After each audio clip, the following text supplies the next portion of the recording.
நீங்கள்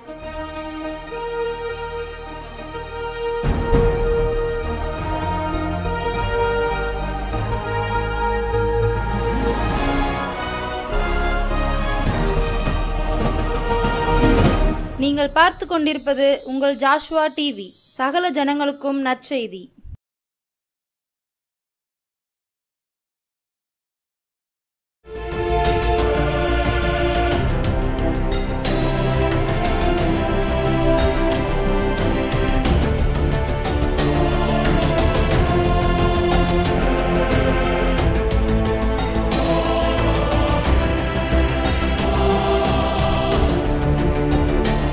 உடைத்து உருவாக்கி, சிட்சித்து சீர்படுத்தி, புடமிட்டு புதிதாக்கி, எதெல்லாம் எனக்கு தேவையில்லையோ அதையெல்லாம் என்னை விட்டு பிரித்து என்னோடு பிரியாதிருக்கிற தேவன், நான் கலங்கி நின்ற போது கலங்காதே என்று சொன்னார்.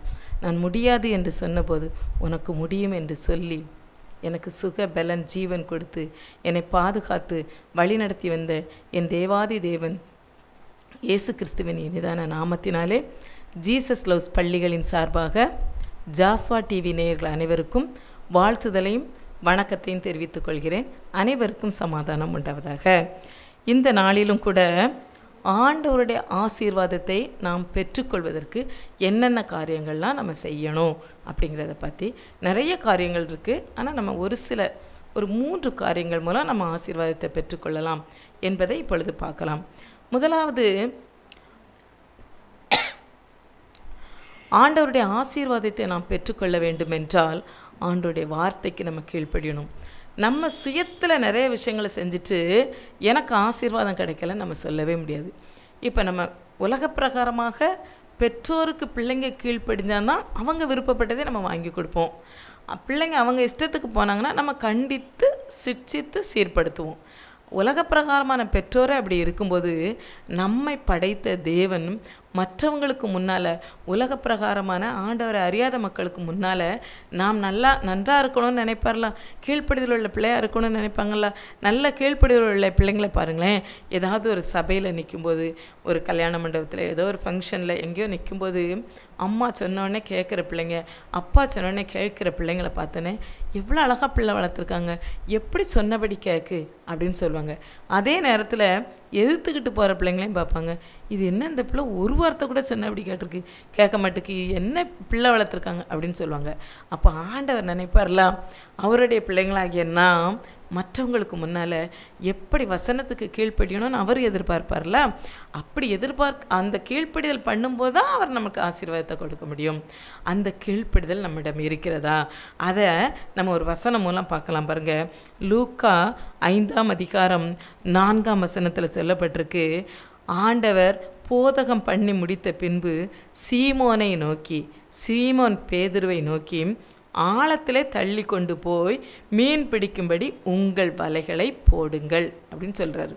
ஏன் அப்படின்னா, அதுக்கு முன்னால் எங்கெல்லாமோ வலையை போட்டிருக்காங்க, மீன்களே அகப்படலை. அதனால தான் ஆண்டவர் சொல்கிறாரு, இன்னும் கொஞ்சம் ஆழத்துக்குள்ளே போய் உங்கள் வலைகளை போடுங்க அப்படின்னு சொல்கிறாரு.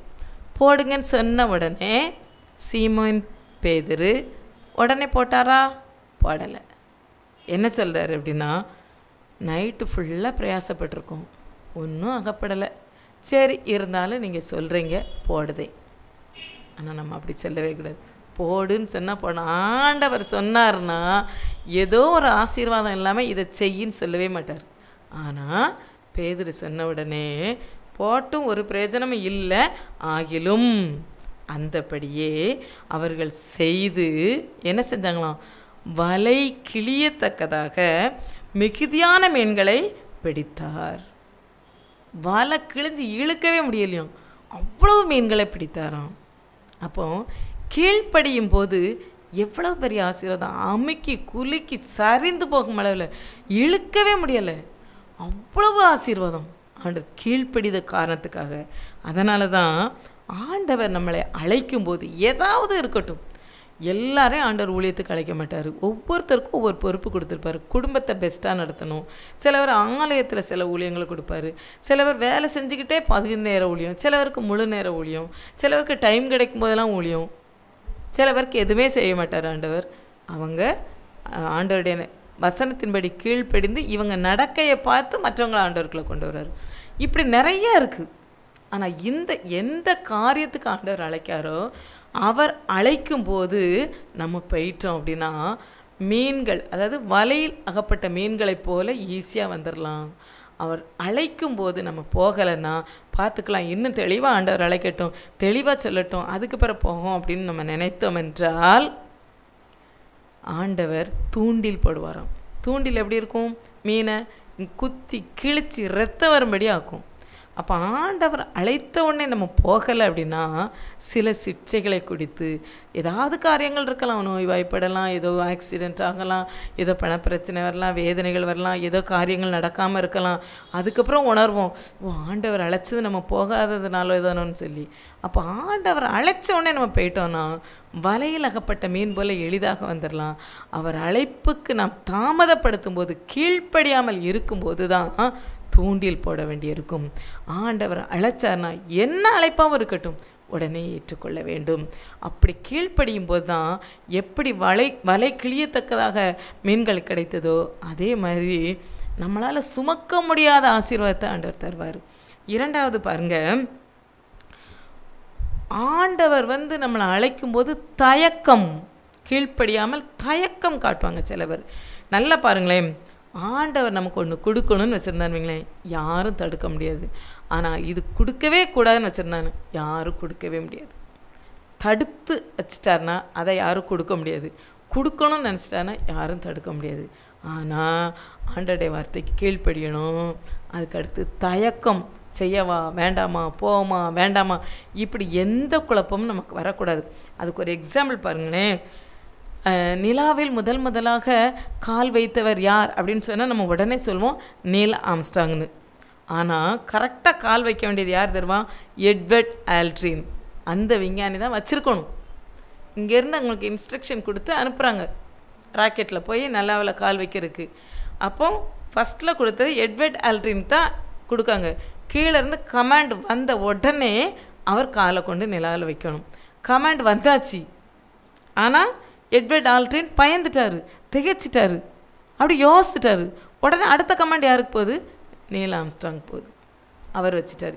இவருக்கு கிடைக்க வேண்டிய பேர் அவருக்கு போயிட்டு. இப்போ எட்வர்ட் ஆல்ட்ரின் எங்கே இருக்காருன்னே தெரியலை. அவர் தான் வைக்க போகிறாரு, கீழேருந்து அனுப்புகிறாங்க. அவர் தயங்குனதுனால யாருக்கு பேர் வந்துட்டு? நீல் ஆம்ஸ்ட்ராங் பேர். இப்படி தான் சில வேளைகளில் நாம் தயங்கும்போது நமக்கு ஆண்டவர் கொடுக்க ஆசீர்வாதமும் தாமதமாகவும் இல்லைன்னா கிடைக்காமலே போகிறதுக்கு கூட சான்சஸ் இருக்குது. நம்ம என்ன செய்யணும்? ஆண்டவருக்கு கீழ்ப்படிதற்கு தயங்கவே கூடாது. ஆண்டவருக்கு கொடுப்பதற்கு தயங்கவே கூடாது. சில காரியங்கள் இது நடந்தவுடனே நான் சாட்சி சொல்லுவேன்னு சொல்லியிருப்பாங்க சிலவர். சாட்சி சொல்வதற்கு தயங்கவே கூடாது. ஆண்டவர் நம்மை அழைக்கும்போது செல்வதற்கு தயங்கவே கூடாது. எங்கள் கிராமத்து பக்கத்தில் திருநெல்வேலியிலேருந்து ஒரு சார் நடத்துகிறாங்க ஒரு ஊழியம், SSS ஊழியம் அப்படின்னு சொல்லி. சம்மர் ஸ்பெஷல் சர்வீஸுன்னு வேறு மாவட்டங்களில் போய் செய்கிற ஊழியங்கள். இது கிட்டத்தட்ட 15-18 வருடங்களாக நடந்துக்கிட்டு இருக்கு. இந்த ஊழியங்கள் நடப்பதெல்லாம் எங்களுக்கு தெரியும். அதை நான் ரொம்ப அதை இன்ட்ரெஸ்ட்டாக கவனித்தது கிடையாது. அந்த ஊழியத்துக்கு எங்களுடைய வாகனங்களை கூட நாங்கள் கொடுத்துருக்கோம். ஆனால் அந்த வாகனத்தில் நாங்கள் போனதில்லை. யாரெல்லாமோ போவாங்க, நாங்கள் போனதில்லை. அதை பெருசாக நான் மைண்டில் வச்சதில்லை. நீங்களும் வாங்கலேன் அப்படிம்பாங்க, அடுத்த இடம் வரோம், இப்படியும் நாங்கள் தட்டி கழிச்சிட்டே இருந்தோம். ஆனால் ஒரு கட்டத்தில் ஒரு ஞானோதயம் மாதிரி எனக்கு வந்துச்சு.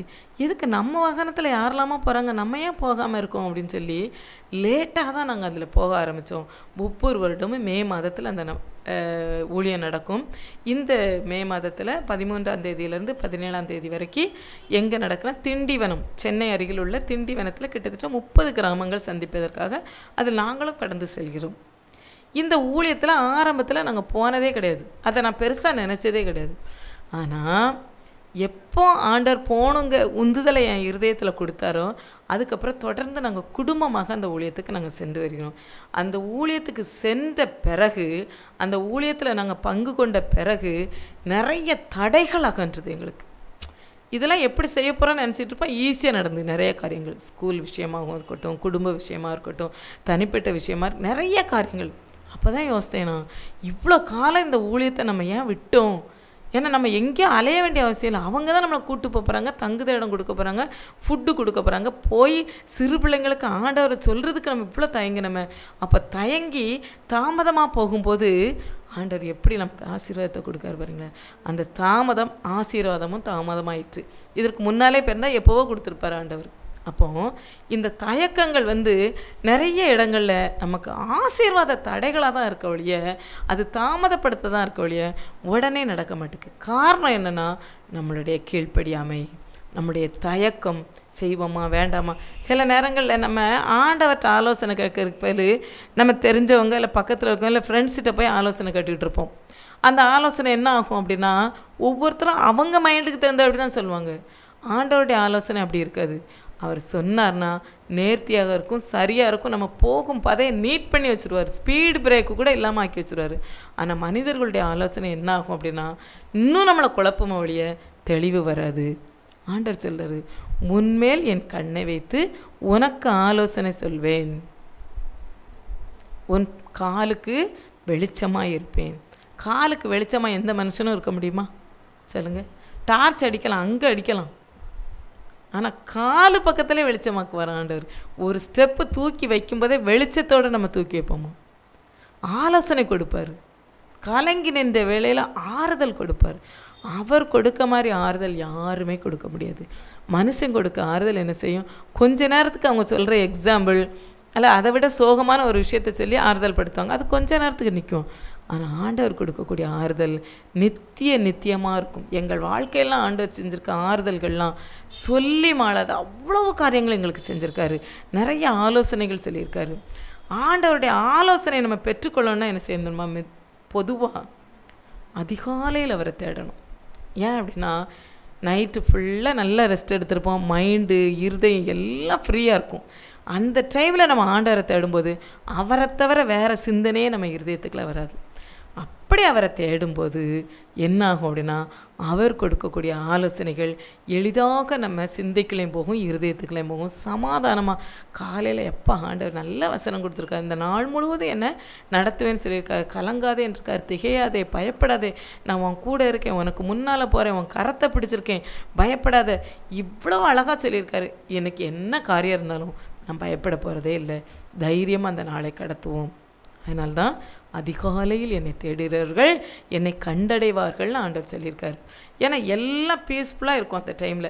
பிள்ளைங்களெல்லாம் சொல்லுவாங்க பார்த்துருக்கீங்களா, எக்ஸாமுக்கு படிக்கிங்களா, காலையில் எழுந்திரிச்சு படி, அது நல்லா உன் மைண்டில் பதியும், உன் இருதயத்தில் நிற்கும், நல்லா இருக்கும், எல்லாம் ஞாபகமாக இருக்கும். காலையில் படிப்பு ஏன்னா நைட்டு ஃபுல்லாக ரெஸ்ட் எடுத்துருக்க எல்லா பார்ட்ஸும் காலையில் கேதர் பண்ணுது ஈஸியாக.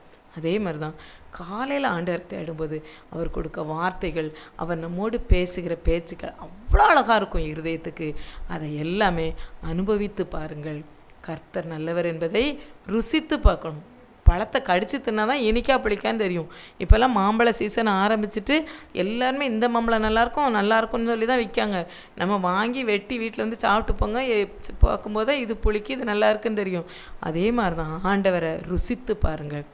நாங்கள்லாம் கிட்டத்தட்ட ஒரு 20 வருடங்களாக அதிகாலை ஜெபத்துக்கு தவறாமல் போயிடும். நானும் எனது கணவரும் இதுவரைக்கும் போயிட்டுருக்கோம். எத்தனை காரியங்கள் நாங்கள் ஜெயிச்சிருக்கோம் தெரியுமா? நமக்கு இது ஜெயிக்க போகிறோன்னே தெரிஞ்சிருக்காது. அவர் எப்படி செய்தார்னு நமக்கு தெரியாது, எப்படி செய்ய போகிறாருன்னு நமக்கு தெரியாது. நமக்காக அவ்வளோ செய்வார். எப்பொழுதுனா அவருக்கு முதலிடம் கொடுக்கும்போது. அதனால தான் ஆண்டவர் தேடுங்க, காலையில் போய் தேடுங்க.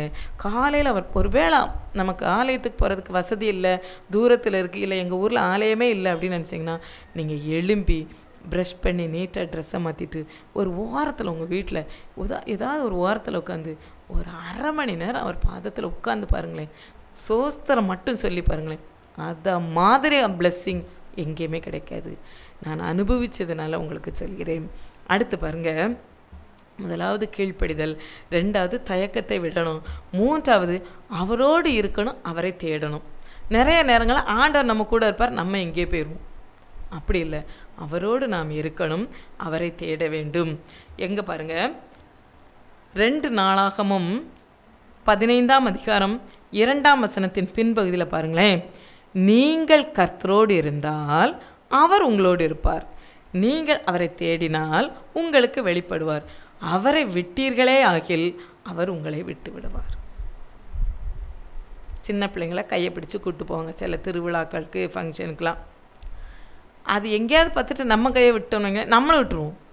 தேடுவோம். அப்புறம் எங்கே போனால் இப்போ தானே பிடிச்சிருந்தேன், இப்போ தானே இங்கே நின்னா அங்கே என்ன என்னெல்லாமா சொல்லி தேடுவோம் நம்ம. இதே மாதிரி தான் வசனம் சொல்லுது, நீங்கள் விட்டுட்டீங்களா அவர் விட்டுருவார். நீங்கள் அவரை தேடினா கண்டுபிடிச்சிக்கலாம். நீங்கள் அவர் கூட இருந்தால் அவர் உங்கள் கூட இருப்பார்.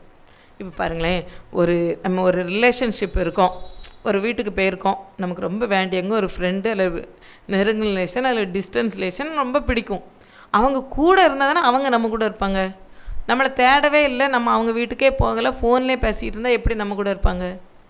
நம்ம அவங்க கூட இருந்தால் தான் அவங்க நம்ம கூட இருப்பாங்க. நம்ம அவங்கள தேடி அட்ரஸை தேடி கண்டுபிடிச்சாங்க தான் அவங்களை நம்ம கண்டுபிடிக்கும். உலக பிரகாரமான காரியத்துக்கு இப்படி இருக்கும்போது, இந்த உலகத்துக்கு நம்ம வரும் முன்னாலே, தாயின் கருவில் தோன்றும் முன்னே நம்மளை பெயர் சொல்லி அழைத்து இந்த உலகத்துக்கு கொண்டு வந்து இதுவரைக்கும் நம் தேவைகளை எல்லாம் சந்தித்து ஆறுதல் கொடுத்து ஆலோசனை கொடுத்து இவ்வளோ அழகாக நம்மளை பாதுகாத்துட்டு வரவரை நம்ம தேடுனா கிடைப்பாரா? கிடைக்க மாட்டார். கிடைப்பார். அவரோடு இருந்தால் அவர் நம்ம கூட இருப்பார். நம்ம அவரை விட்டால் அவர் நம்மளை விட்டுருவார். அதுதான் வசனம் சொல்லு. நம்ம அவரை தேடணும். அப்போ தான் அவர் நமக்கு கொடுக்கும் ஆசீர்வாதத்தை நம்ம பெற்றுக்கொள்ள முடியும். அதேமாதிரி பாருங்களேன், யார் தேடனான்னு பாருங்க.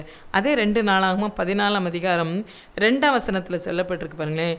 ஆசா தன் தேவனாகிய கர்த்தரின் பார்வைக்கு நன்மையும் செம்மையுமானதை செஞ்சார், அதனால் அவர்களுக்கு காரியம் வாய்த்தது. 7ஆம் அதிகாரம் கடைசியில் சொல்லியிருக்கு, அவர் நன்மையும் செம்மையுமானதை செஞ்சதுனால அவங்க காரியங்கள் எல்லாம் வாய்த்தது. கர்த்தருடைய பார்வைக்கு நன்மையும் செம்மையுமானதை செய்யணும். மனுஷனுடைய பார்வைக்கு மனுஷன் நம்மளை புகழணும், அவங்கிட்ட நல்ல பேர் வாங்கணும், அவரை மகிமைப்படுத்தணும்னு நினச்சோம் அப்படின்னா நம்மளுடைய காரியம் நன்மையும் செம்மையுமாக நடக்கவே நடக்காது. ஆண்டவருடைய பார்வைக்கு நன்மையும் செம்மையுமானதை செய்ய வேண்டும். நம்ம சில நேரம் என்ன சொல்லுவோம் தெரியுமா? ஐயோ இப்படி பண்ணிட்டியோ, என்ன நினைப்பாங்க, பார்க்கவங்களாம் என்ன நினைப்பாங்க, இப்படி பண்ணிட்டியே அப்படிங்க. படைத்தவர் என்ன நினைப்பார் என்று நாம் பார்க்க வேண்டும்.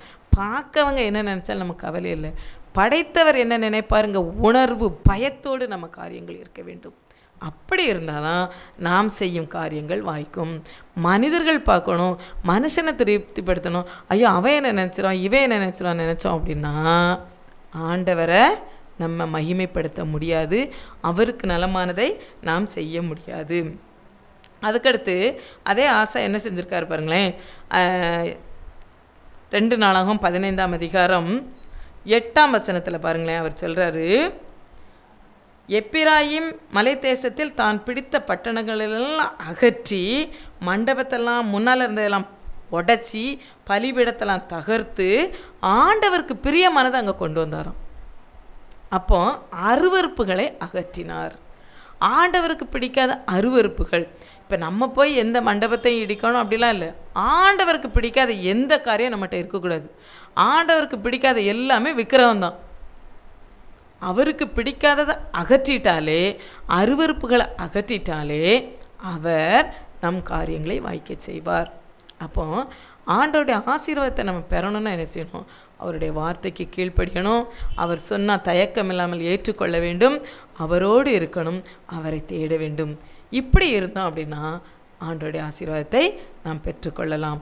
ஆனால் நம்ம அவங்க என்ன நினைப்பாங்க, இவங்க என்ன நினைப்பாங்கன்னு கீழ்ப்படியாமலோ தயக்கத்தோடையோ ஆண்டவரை தேடாமல் நம்ம சுயத்தில் போயிட்டு ஆசீர்வாதத்தை பெற்றுக்கொள்ள வேண்டும் என்று நினைத்தால் ஆண்டவரால் அந்த ஆசீர்வாதத்தை கொடுக்க முடியாது. நாம் அப்படி இல்லாமல் அவரை தேடுவோம், அவருக்கு கீழ்ப்படிவோம், தயக்கமில்லாமல் அவருடைய காரியத்தை செய்வோம், அவரோடு இருப்போம், அவரை தேடுவோம், அவர் நாம் கண்டடைவோம். நம்முடைய செய்யக்கூடிய எல்லா காரியங்களையும் அவர் வாய்க்க செய்வார். எல்லாத்துலேயும் நம்ம பயத்தை நீக்கப்படுவார், கலக்கத்தை குழப்பத்தை நீக்கப்படுவார். பெஸ்ட்டாக உயர்ந்த அடைக்கலத்தில் நம்மளை வைத்து பாதுகாப்பார், கூடார மறைவில் ஒளித்து வைத்து பாதுகாப்பார். அப்படிப்பட்ட தேவனை ஆராதிக்கிற நாம் கீழ்ப்படிவோம், தயக்கமில்லாமல் இருப்போம், அவரோடு இருப்போம், அவரை தேடுவோம். ஜெபம். இரக்கத்தில் ஐஸ்வர்யமில்லை எங்கள் அன்பின் பரலோக தகப்பனே, ஏசப்பா, உமக்கு பிரியமானதை உமக்கு கீழ்ப்படிஞ்சு நீர் சொல்கிற காரியத்துக்கு தயக்கம் இல்லாமல் நாங்கள் அந்த காரியத்தை ஏற்றுக்கொண்டு உங்களோடு இருந்து உங்களை தேடி நாங்கள் வருவதற்கு எங்களுடைய ஒவ்வொருத்தர் இருதயத்தில் நீங்கள் பேசுங்கப்பா. சில நேரங்களில் நாங்கள் வழி விலகி போயிருந்தோம், மனுஷனுடைய ஆலோசனைக்கு நாங்கள் செவி கொடுத்தோம்ப்பா. அப்படி இல்லாமல் உங்கள் ஆலோசனையின்படி நாங்கள் நடக்க எங்கள் இருதயத்தை நாங்கள் திருப்புங்கப்பா. அருவருப்புகளை அகற்ற எங்களுக்கு கற்றுக் கொடுங்கப்பா. ஒருவேளை நாங்கள் பின்வாங்கி நாங்கள் போகாத அளவுக்கு அப்படி போயிருந்தால் கூட எங்களை இழுத்து நீங்கள் கொண்டு வந்துடுங்கப்பா. உம்முடைய பிள்ளைகளப்பா, இந்த உலகத்துக்குள்ளே நாங்கள் இருக்கோம். நிறைய நேரங்களில் நாங்கள் வழி தகர வேண்டி இருக்குது, வசனத்தின்படி நடக்காமல் போக வேண்டிய சூழ்நிலைகள் வருது. அப்படி இல்லாமல் எங்களை நீங்கள் அப்படி ஒப்பு கொடுக்காமல் உங்களோடு இருந்து உங்கள் கரத்தை பிடித்து வருவதற்கு எங்களுக்கு நீர் கற்றுக் கொடுக்கும்படியாக நாங்கள் ஜெபிக்கிறோம். எல்லா துதி கனம் மகிமை எல்லாம் ஒருவருக்கே செலுத்துகிறோம். இயேசுவின் இன்ப நாமத்தில் பிதாவே, ஆமேன். God bless you. Praise the Lord.